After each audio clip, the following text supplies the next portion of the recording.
Halo semuanya, ini ada Nungki. Jadi di video ini gue akan mewawancara beberapa temen yang menikah sama orang Jepang. Jadi real case. Ini yang pertama Nungki. Silakan Nungki memperkenalkan diri. Halo, nama saya Nungki. Saya sudah berkeliaran di episodenya Dika. Ini udah lebih dari satu episode ya. Ya, ini Nungki udah sering waktu kita nonton Coldplay dan lain-lain lah ya. Jadi langsung aja kita mau nanya-nanya tentang bagaimana rasanya menikah dengan orang Jepang. Pertama, ketemunya di mana sih sama suami? Ketemunya di kantor. Kantornya emang sekantor apa gimana? Emang sekantor. Kebetulan di kantor itu aku ini junior interpreter. Terus dapat momen dimana nemenin dia untuk ke lapangan. Jadi dari situlah mulai benih-benih cinta tumbuh. Sampai nikah, pacarannya berapa lama? 3 tahun. 3 tahun? Lama dong. Ember. Gue pikir sebentar loh waktu itu enggak. 3 tahun. LDR. Dari 2000 berapa sih? Kan nikah 16 ya?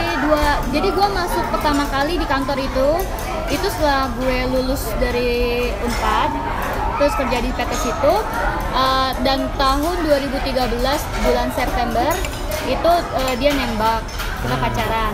Tapi sayangnya di saat itu dia itu udah selesai kontrak untuk perusahaan gue itu. Jadi dia udah back to Jepang.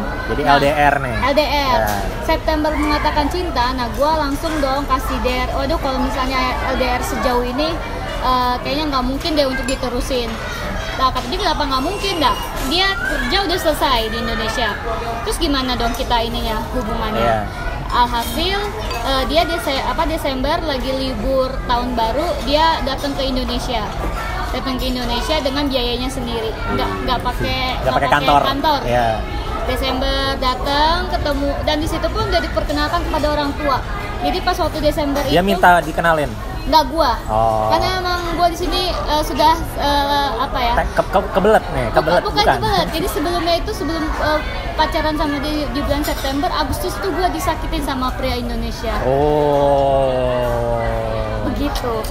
Dia datang Desember ke Indonesia, gue kenalin ke nyokap. Terus kayak gitu kita liburan bareng, gue nyokap sama dia ke Yogyakarta. Itu tahun pertama pacaran. Dan setiap tahun dia datang ke Indonesia, dia pacaran 3 tahun itu. Jadi ada effortnya lah. Ada effortnya, si Jepangnya pakai biaya sendiri ke Indonesia buat nemuin orang tua dan silaturahmi lah ya. Sama orang tua dikasih restunya susah apa enggak? Oh, susah banget lah. Ya kan ini nikah sama orang asing, beda budaya, beda latar belakang segala macam. Iya. Susah nggak minta restunya? Susah banget. Terutama makanya pas waktu pacaran di bulan Desember itu langsung aku kenalin ke orang tua. Maksudnya kalau pahit-pahit yang nggak jadi, kita udah persiapan kan, jangan kelamaan banget pacaran. Karena kan waktu itu juga gue umurnya udah di umur Indonesia, umur segitu tuh sudah yang udah harap-harap cemas lah ya, banyak cemas. Pressure kapan nikah gitu. Itu 2013 berarti gue tahu umur 23 tahun pacaran sama doi. Dan di situ gue udah ngasih penekanan kalau agama gue Muslim, bisa ikut atau enggak. Dia juga udah tahu resiko kalau pacaran sama gue, dan alhamdulillah sih selama 3 tahun pacaran ya dia ngikutin, walaupun pasang surut pun ada. Terus syarat utamanya dari orang tua supaya Islam? bisa Islam aja. Jadi yang lain-lain apa bebas, yang penting masuk Islam. Iya. Dan masuk Islamnya prosesnya susah nggak mualafnya? Dan mualafnya itu di tahun 2015. Jadi gue pacaran 2013, nah di tahun 2015 itulah dia mualaf. Dan di tahun 2014 ketika kita udah merajut kasus selama setahun, ada lagi pressure dari nyokap gue, kapan laki lo pindah Islam? Kalau misalnya setidaknya nggak pindah Islam, udah tinggalin aja, kayak lo nggak laku lagi aja sama orang Indonesia digituin sama nyokap gue. Atau nggak kayak lo nggak punya pilihan lain lagi aja. Nah makanya di situlah gue ngasih tantangan ke laki gue, kapan nih mau pindah. Akhirnya dia pindah di tahun 2015, tahun 2015, dan tahun 2015 pun itu langsung gue dikenalin ke nyokap bokapnya ke Jepang tahun 2015. Jadi tahun 2014 ini 2013 bahagia, naik 2014 nya surut. surut banget, dimana banyak juga ya namanya juga kumbang datang Iya, gitu ya. kumbang datang. Nah itu Ada banyak godaan dari luar juga, Iya. dari orang-orang lokal gitu mungkin ya. orang Iya. lokal yang menawarkan cinta gitu ya, yang Iya. menawarkan kepastian, tapi nggak tahu hati ya sempet sih galau juga ini dilanjut apa enggak. Udah gitu sekarang tinggalnya di mana? Ikut suami kah? Ikut suami Ikut suami ke Jepang berarti. di Osaka. Sama orang tuanya mereka atau Nah, enggak? kita berdikari. Berdikari ya, mandiri Jadi lah ya. Mandiri. Jadi pas tahun 2015 gue dikenalin sama orang tuanya. Orang tuanya pun apa ya? Sudah seperti memberikan pahit-pahitnya gambaran kehidupan di Jepang. Kalau kehidupan di Jepang ini mahal dan lain sebagainya. Sampai gue pernah ditanya, Nungki kamu kalau ke Jepang bisa kerja nggak? Gue digituin dong. Terus kan kadang agak sakit hati juga, careless.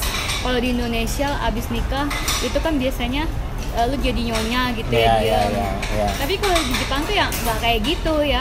Harus- Ya beda-beda juga sih. Kalau yang nggak kerja sih ya nggak kerja. Tapi ya kita lihat juga nggak kerja gara-gara apa ya? Mungkin kalau orang asing nggak kerja bisa jadi kan bahasa Jepangnya kurang atau lain sebagainya.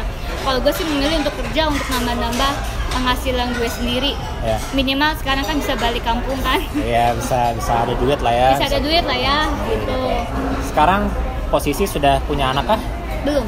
Kalau misalnya nanti punya anak, kira-kira mau diajarinnya lebih ke arah budaya Indonesia atau Jepang, atau bahasanya bahasa apa gitu? Kalau budaya gue lebih pinginnya kayak ketimuran ya. Gue pingin nekaninnya ke budaya ya, pinginnya sih Ambil baiknya antara ambil Jepang baiknya antara Indonesia lah Jepang ya. dan Indonesia. Ya. Tapi kalau untuk bahasa udah sepakat sih kalau sama suami sih bahasa Jepang dulu ya, karena bahasa Jepang kan susah. Susah. Kalau bahasa Indonesia kan mudah untuk dipelajari. Bukannya apa ya menggampangkan bahasa Indonesia, kan tahu sendiri bahasa Jepang kan punya kanji, punya hiragana dan lain sebagainya. Berarti dulu pernah pacaran sama orang Indonesia juga kan sebelum sama yang Jepang ini? Bedanya apa sih kira-kira kalau dari lagi masa pacaran itu? Nah, Lebih romantis kah atau lebih apa gitu orang Jepang dibandingin sama orang lokal? Orang lokal ya, ini orang lokal versi gue ya. Karena orang lokal versi gue kan gue juga nggak terlalu banyak asam garam ya dalam berhubungan. Yeah. Kalau gue lihat sih orang Jepang ini kurang romantis. Tapi Kurang romantis? kurang romantis, nggak ada ya, namanya perempuannya suka dibual kan. Ya suka digombalin gitu lah ya. Digombalin ya. Nah kalau laki-laki Indonesia ini emang lebih perhatian, tapi kadang-kadang omong doang. Nah kalau Jepang ini dia nggak, itu yang kemarin sama gue ya. Kalau misalnya orang Jepang nih meskipun dia nggak banyak omong, tapi mereka itu pakai aksi. Actionnya lebih ini ya. Lebih kelihatannya kayak ibarat kata lu kalau gue lihat itu perjuangan dia selama 3 tahun, lu kayak di Jepang kagak ada cewek lagi aja gitu ya. Iya. Berapa tahun Segitu banyak cewek Jepang cantik gitu kan ya. Cantik kan ya. Iya. Terus berapa kali kayak Indonesia pakai effort sendiri, uang sendiri Iya, segitu iya. tuh bukan kerja gitu. Dia tuh kalau ke Indonesia pasti kalau nggak libur tahun baru itu summer Vacation bulan gitu ya, Agustus, Natsuyasumi ya. Agustus, Iya. Natsuyasumi. Kalau boleh tahu berapa bedanya umurnya sama suami? 10 tahun. 10 tahun. Wow. 10 tahun. Oke, ini terakhir ya. Jadi mungkin beberapa dari yang nonton ini banyak banget, terutama yang cewek-cewek punya impian nikah sama orang Jepang. Kira-kira bisa ngasih tips apa? Tipsnya ya bekerjalah di ladang yang ada orang Jepang ya. Bagaimanapun juga, gimana bisa mempersatukan kalian dengan si laki-laki Jepang itu, ataupun si orang tersebut kalau nggak ada koneksi, ya koneksinya yang bisa dari pekerjaan, bisa jadi kalau misalnya di restoran, orang Jepang itu sering datang ke restoran, karena pada dasarnya saya pun punya pengalaman menjodohkan orang Jepang dengan orang Indonesia. Itu hampir rata-rata orang Jepang itu kurang suka dijodohkan. Karena apa? Karena dia merasa dia itu teman saya, dan dia tuh kayak udah dapat pressure kalau dijodohin nih, kalau nggak jadi, karena dia nggak enak sama saya. Dan itu tuh udah bukan sekali 2 kali saya Jadi dijodohin kayak paksaan orang. gitu ya, kayak disuruh orang buat pacaran. Dan makanya jadi bukan dari diri sendiri kadang-kadang gitu. kita suka underestimate, kok bisa sih dia padahal dulunya tuh nggak kuliah, dia dulunya tuh padahal cuma waiters doang, tapi kok bisa nikah sama orang asing ya? Karena apa? Karena ada koneksi. Kalau ada koneksi itu orang Jepang kan langsung jangka orang Jepang, orang tersebut kan langsung berhubungan langsung ya, tanpa ada batasan. Dan dari situlah buih-buih cinta itu Widih. muncul. Ya, tumbuh, Iya. ya. Tapi challenge-nya misalnya ada orang yang nggak bisa bahasa Jepang gitu, itu gimana? Mungkin waktu pertama kali komunikasi pakai bahasa apa? Pakai bahasa Indonesia. Nah, makanya ini hal yang lucu nih. Waktu itu kenapa gue bisa deket sama dia? Jadi even gue ini junior translator, jadi pada suatu ketika itu gue datang ke lapangan tuh di pabrik, gue tuh salah nerjemahin. Ternyata laki gue itu, suamiku itu pinter banget bahasa Indonesianya. Jadi ketika gue nerjemahin ke orang lokalnya, dia ini iya aja. Kita ketemuan di Facebook, dia add Facebook. Someday dia bilang ke gue, di Facebook ini tuh artinya salah, yang kayak gitu loh. Dia ngasih tau, yang kemarin ngenerjemahin tuh artinya nggak kayak gini loh. Tapi dia bagusnya tuh nggak langsung diungkapin ke lokalnya langsung, jadi di belakang. Jadi nggak malu-maluin orang. Jadi nggak malu-maluin gue gitu, kan. Padahal itu pekerjaan gue jadi translator waktu itu. Pakai gitu, jadilah dari situ mulai deket. Jadi kayak dari situ tuh mulai yang oke, lo gue ajarin bahasa Jepang, gue ajarin bahasa Indonesia, ya kayak gitulah. Jadi intinya kalau jodoh pasti ada jalan lah ya. Kalau jodoh pasti ada jalan. Oke, terima kasih Nungki waktu cerita dan pengalamannya. Jadi buat kalian yang punya impian nikah sama orang Jepang, ya berdoa aja dan usaha. Berdoa dan cari kesempatan menuju Roma. Ke Tokyo lah. Iya, ke Tokyo. Oke. Ya, mari kita makan.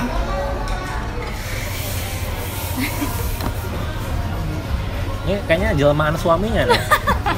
Kayaknya kita berdua nggak boleh. Iya, nggak boleh nih. Woi, udahan woi. Ntar lagi dia datang. Ntar lagi datang ya.